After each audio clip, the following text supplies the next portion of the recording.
do you by any chance happen to know this person? I'm trying to reach out to this person and this person is in your connections. But I personally think that my profile is very dynamic. I personally think that I can do a lot of things. Now, one of the advantages of LinkedIn groups is that you can message anybody in the group without being a first-degree connection. When they put the filter that we're looking for recruiter, we're looking for IT specialists who are based out in the UAE region, that's where your profile can get picked. Hey guys, welcome to Oksy Vlogs. One of the most popular questions on my channel is how to get a job in Dubai. So in this video, I'm gonna interview a career advisor and let's ask him about some tips and tricks. So let's get started.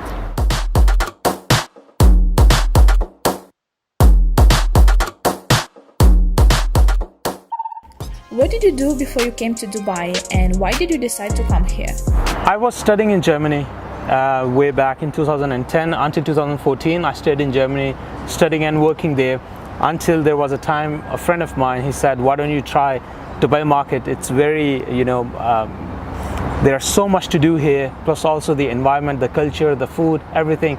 And he pointed out so many things, and I eventually, made a decision to move here in Dubai. And one of the biggest reason, I think, at that time, what triggered was the salary is tax-free, which I think is one of the driving force at that time. And of course, you enjoy the luxuries here, the safety point of view, from the food point of view, from the culture point of view. Everything is so dynamic. Everything is so, it welcomes you. Dubai and all UAE, wherever you work, it feels like home here. What are you currently doing? Currently, I'm working in the education sector. I'm working as a career advisor, and I advise people how to, advance in their careers, and if they have any challenges, and how you can overcome those challenges, and also to train them how they can use different social media platforms, how they can best find different job opportunities, and how they can network as well with people within the UAE region. Can you share your 5 tips for job seekers? This is a very important question. It also is a very sensitive question because people come here in Dubai with a lot of hopes, with a lot of expectations, but one thing which put them back, or one thing which could come in between their success, is how you are going to use the time here while you are in Dubai. So how you can find job in Dubai, one of the biggest way, or one of the easiest way, is to look for opportunities on different social media platforms. We are not talking here at the moment about the job portals, but different other social media platforms which are usually neglected or ignored. For example, there are different Facebook groups where you would find different job opportunities. There are different pages where you can find opportunities for the job seekers. All right. Now, when it comes to the job portals, now how you're going to pick those job portals, the legit job portals which are very active, with active listing of jobs, so you can, identify those. So I can name here a few: Naukri Gulf, Gulf Talent, Baith, Indeed, LinkedIn as well. These are the job portals which are actively used, and employers use these platforms to post their job opportunities. Now, also what you can do here to find a job is to attend different networking events. A lot of opportunities are hidden within the networking event, and I always say, when you are in Dubai, you have to do networking. When you are in Dubai, you have to expand your network. The more people you know here, the more opportunities are here for you. Now, point number 4 is that when you are here in Dubai and you're looking for a job opportunity, always try to connect with your alumni. Always go back, connect the dots. You might be surprised that your alumni, your seniors from the same institute where you have studied back home, they are also working here. So they might extend you some help as well. And point number 5 is just be yourself. Be confident. You have taken a decision. You have moved to Dubai with a goal, with a vision that you want to work here for the next 10 years, for the next 20 years. So, you have burned all the boats back home, and now you are here with a mission. So go ahead and grab it. Should people apply from their home countries, or should they come to Dubai and start applying from here? Again, a very important question. In my personal opinion, I think the employers, their preferences are to interview candidates who are based out in the UAE region, because we see when a job post goes on the job portal or across different social media platforms, the recruiters and HRs, they immediately get hundreds of applications, and they have a pool ready in hand to interview them. Now, if you're applying from your home countries, so there are, let's say, 3 major reasons that why I would recommend you to come to the UAE and then look for a job. So one reason is that you are within the UAE region, within Dubai region, and you are accessible to the employers, that you can immediately available for range of different interviews. On the other side, when you update your location on your different profile across different job portals, and also on your LinkedIn profile that you are currently based out in the UAE region. So when the employers, they are looking out for candidates across these job portals, when they put the filter that we're looking for recruiter, we're looking for IT specialists who are based out in the UAE region, that's where your profile can get picked. That's where you come up in the search filters. So applying from home, I mean, it's fine, it's completely fine. But if you are in the UAE region, it increases your chances. And of course, if you are in your home country as well, because the UAE market is so big and there is a lot of competition here, and the job seekers are here in abundance.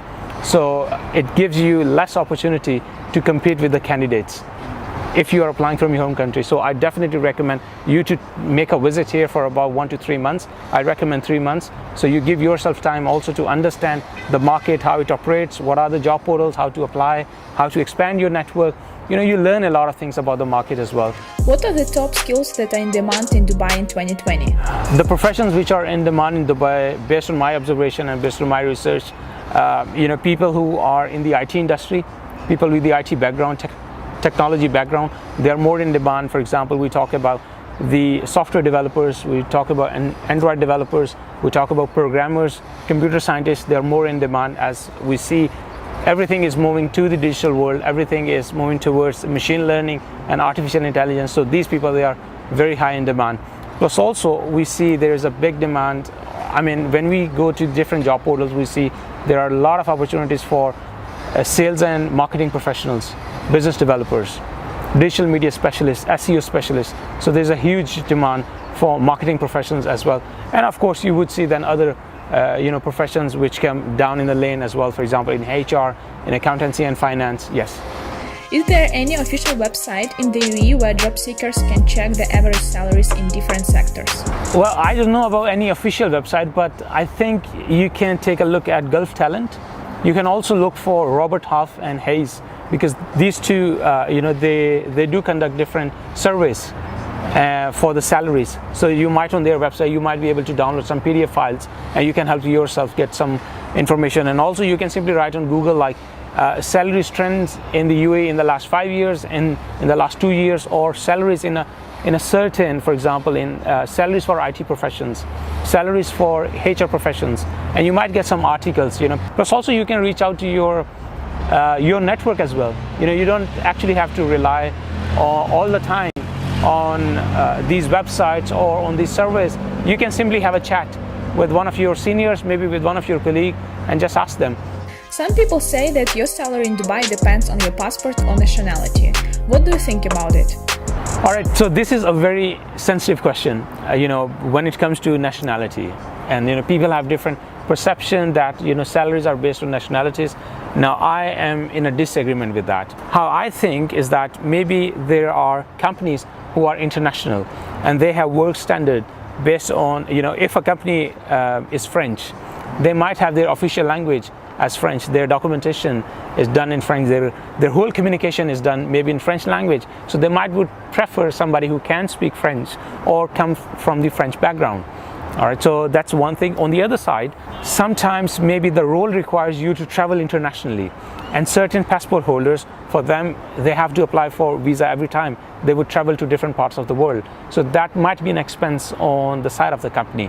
So I mean, I do think in a positive way that the employers, if they are looking for certain nationality, it's their right to ask for certain nationality, maybe because of the requirement of the role, maybe because of the company culture, maybe because of, for example, different demographics come and play their role in the companies, establishing their norm as well. So I think we have to be positive in it. So we should not say it that salary would depend on the nationality. But what you can do, if you think something like this, what you can do, you can always learn a new language, to increase your chances. You can always strive hard to work for a better company. So don't sell yourself, too short of anything. You can always improve yourself and compete. I mean, I speak German language, so it helps me, it has actually helped me on a lot of different occasions that I crack different interviews just because I speak German language. Even though I don't speak that fluent because I've been living here for the last 5 years, so I don't speak very fluent now, but I mean, like, I still can converse, I still can handle the normal conversation, but it still puts me at an edge when it comes to other applicants. What are the top 3 mistakes job seekers make? So in my opinion, I mean, those are not the mistakes. Let's say like what they can do to improve their job searching within the UAE region.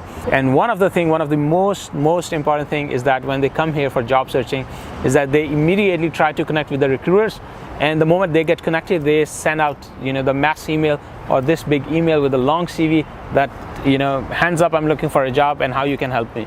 Now here what you can do, you can always take help of a mutual connection who can help you bridge the conversation, who can help you connect with the recruiter.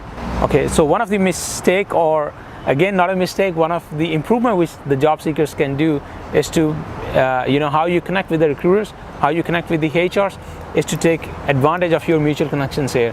Don't try everything by yourself. Start take some help from your own connections, your own network. Now the other mistake with let's put it in again, like the improvement which job seeker can do is that they come here, they only focus on the job portals. Now when they focus only on the job portal and apply for different job applications, like they would just sit in their homes and they would just apply. Now what happens here is you are actually disconnecting yourself from the market. You're disconnecting yourself with the opportunities that you may know if you would attend or if you would meet people. So I would strongly recommend that you go out and start meeting people. You make your online connections into offline friendships.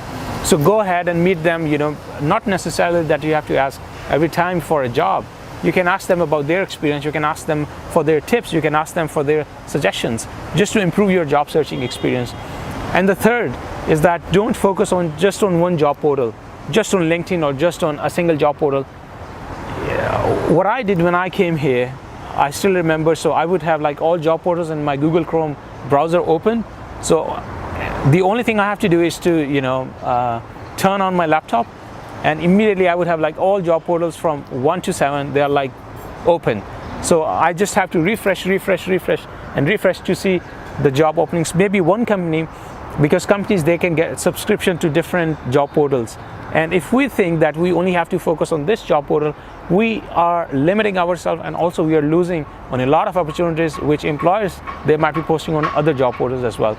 So we have to expand our horizons.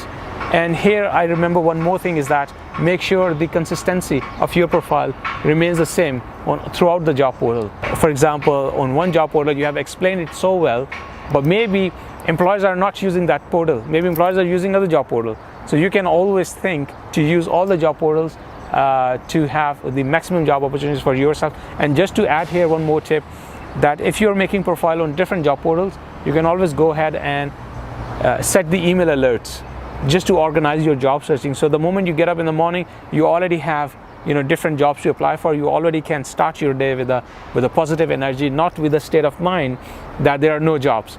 So if you set the email alerts on a daily frequency, so maybe on this job portal you have 0 jobs, on this job portal you have 3 jobs to apply for, through this job portal you have 5 jobs to apply, and that keeps you motivated, that keeps you going in your job searching. Today many companies use ATS to screen resumes and application forms. What should be written in the resume so it will pass through the system? The applicant check-in system, it sounds quite scary for the job seekers and especially for the job applicants that, the applicant check-in system is the first point of contact when you submit your job application online. But still there are different ways, you can handle that. It's not something that you should fear of. What you can do is to just make sure that your profile is complete, all the sections are up to date.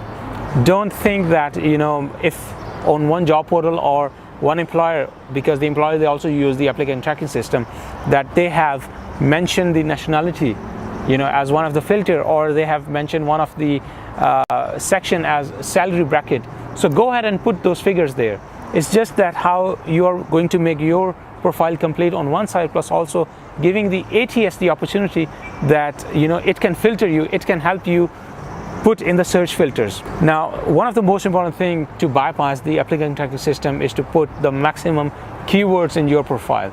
Now, for the keywords, you can always go google.com and you can just search for human resources new keywords, human resources keywords in demand, human resources keywords which employers they're looking for, and you get bunch of keywords, and you can make those keywords and you can put them in sentences. On the other side, if you're submitting your job application online, especially through the applicant tracking system, you can go ahead and submit through a Word document. Now when you make a resume, so try to put more text, avoid shapes, avoid borders, lines, graphs, all these things just try to avoid, and put like as maximum as text possible.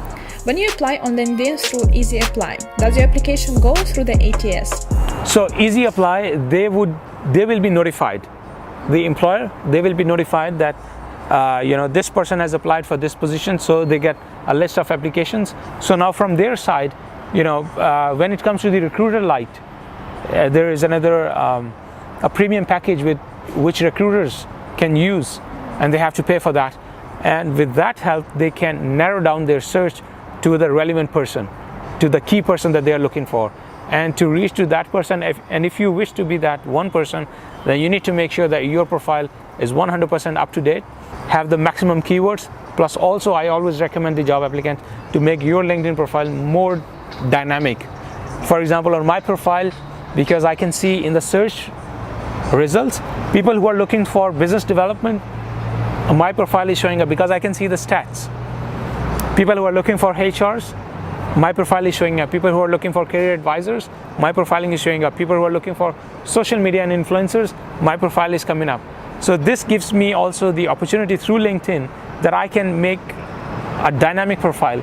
So if I would limit myself only to HR's keywords and all that, all the section on LinkedIn profile is completed in a way which would project me as a HR professional, it's completely fine. But I personally think that my profile is very dynamic. I personally think that I can do a lot of things. I believe that I am very multi-talented. So why would I limit myself? So tomorrow, if I get an opportunity as an influencer, as a social media specialist, as in HR, in business development, I'm gonna go ahead and grab those. So it's just that how you are creating your opportunities through LinkedIn by just maximizing your own LinkedIn profile. And you are doing nothing. You just have to invest one time in your LinkedIn profile with a vision like how this LinkedIn profile can help you. For example, people who are running their YouTube channels. So this is the first investment of time which they have done, building their subscribers, building their trust, building an audience, running a tribe, and now you can cash on it. Now you just have to do your fun work. You are doing anything. For example, you are doing different TV shows, you are doing a lot of different fun activities, and you are just posting and you are making a lot of money out of YouTube. So it's just investment of time in your LinkedIn profile for once, and then you can have opportunities coming through your way. Another issue many job seekers face is that when they apply for a job, they compete with more than 200 other applicants. Many small companies check job applications manually, so there are high chances that some resumes won't get even seen. What would you advise job seekers to do in this case? Again, a very good question. And in this question, I would recommend that the applicants, they should apply as soon as possible. So, and here you can set the email alerts. So immediately when you get a notification that there are 3 jobs available, there are 5 jobs matching your profile, and they are available to apply for, just go ahead and apply. On the other side, when you have sent your job application, yes, it looks scary if you are like playing in a pool of 500 applications. So you can always reach out to your mutual connections. You will definitely find someone who can recommend you for the job that you have applied for. You can definitely find a mutual connection, somebody in your network who can help you chase your job application, who can put a word forward for your job application. And the third, again, which is the most important thing, is when you are playing in a larger pool, is that how you personally go after and chase that job application. You can reach out to the employer by yourself, you can send them an email, you can contact them through the company website. It's just that how you are chasing your own opportunity. Could you share your tips on how job seekers can connect with recruiters on LinkedIn and get a response? So the job seekers who come to the UAE region, and they would immediately start connecting with the recruiters. So they would not personalize their request on one side, but on the other side, they would simply connect. And because I hear and I read different messages, they are reaching out to me and they say, they are not getting any any feedback, they're not getting any response on their messages that are being sent. So what they can do here is to, again I recommend to make use or to take advantage of your mutual connections. You can, for example, reach out to me instead, and you could say, do you by any chance happen to know this person? I'm trying to reach out to this person, and this person is in your connections. So would you mind if you could help me connect with that person? So because I would know that person because he or she is my mutual connection, all right, or we are first degree connection, and I will reach out to that person or the recruiter, and I would write a simple note that a connection of mine who has just landed UAE would like to inquire more about the job that you have just recently posted, or would like to connect with you and to ask for further employment prospects. So would you be open to connect? And if that person says yes, so definitely I would open a mutual chat and I will help you connect with that person. And if that person says no, I'm not hiring right now, so I can always come back to that person that that person has responded that they're not currently hiring. However, you can follow their profile for the future updates, and in case they post something or any job opportunity in the near future, you can reach out to me again and I can help you connect with that person. So it's just how you're making use of different LinkedIn sections, different features to help yourself. Plus also, if you are trying to connect with the recruiters, you can always join different LinkedIn groups. For example, you just have to search for example, recruiters or recruitment in Dubai, and you'd find a bunch of recruiters. One of the advantage of LinkedIn groups is that you can message anybody in the group without being a first degree connection. So you have the opportunity that you can connect with a lot of HR professionals and recruiters who might be hiring. So you don't have to have a connection, so you can immediately send them a text message. But then again, you have to think very carefully because this is your one opportunity, and your every single connect, the click connect, behind there is an opportunity hidden. Behind a send message, if your conversation is not well crafted, you might be losing an opportunity. So I think it's really important how to initiate a conversation with the recruiters, plus also taking advantage of your mutual connections who will help you connect with that person. How to get a job if you are a fresh graduate and you have no experience? So as a fresh graduate, there are two suggestions from my side. One would be to stay connected with your placement cell, to stay connected with the career advisory department. Every university, they have their own placement cell where they help students to get an internship, to get a placement work. So as a student, make sure that during your 4 years of studies, you are doing internships. So although there are different extracurricular activities that might be distracting, but eventually once you would graduate, your focus will be to land at a job, not to do any more extracurricular activities. So make sure, you can keep a balance while you're studying, but make sure that you stay in contact, stay in touch with your placement cell who can help you find different job opportunities as in internships. Now, as a fresh graduate, once you have graduated, once you have completed your studies, if you're trying to look even for those basic roles, for example, let's say sales coordinator or sales assistant, sales executive, still employer's preference would be someone who has an experience of 1 to 3 years. So how you can combat this thing is to look for roles where there is no experience required. For example, you can look for opportunities as a management trainee, as a trainee, as a sales trainee. So how you even look for opportunities across different job portals, across different websites will again make a difference. So because you are looking all the time, sales assistant, sales coordinator, you think that a sales assistant role is a role which is a beginner role, but actually maybe in some companies, sales assistant, the employers who are hiring for sales assistant, they might be requiring for an experience of 3 years. But if you would put keywords sales trainee or sales, let's say sales management trainee, or sales internship leading to a full-time opportunity, or graduate trainee sales program, I think that will really make a difference in sourcing the right opportunities. Do you have a quote you live your life by or think of often? History is not going to repeat you again, and this is your just one lifetime opportunity to make an impact. So you're not going to get any other chance. That's it. How can people reach out to you? People can reach out to me through LinkedIn. They can follow me because I do share a lot of content on frequently basis, so they can follow my LinkedIn profile. Plus also I run a Telegram channel which they can be part of. They can subscribe to my Telegram channel, which is Suhaib Hassan Official. and every time when I go live, every time I'm posting new videos, they will always be the one notified immediately. So they can join my Telegram channel, and I have also launched my YouTube channel as well, so they are welcome to join. So guys, these were some tips and tricks on how to get a job in Dubai. If you have any questions, leave them in the comments below and we will reply to you. And thank you for watching. I will see you in the next video. Bye bye.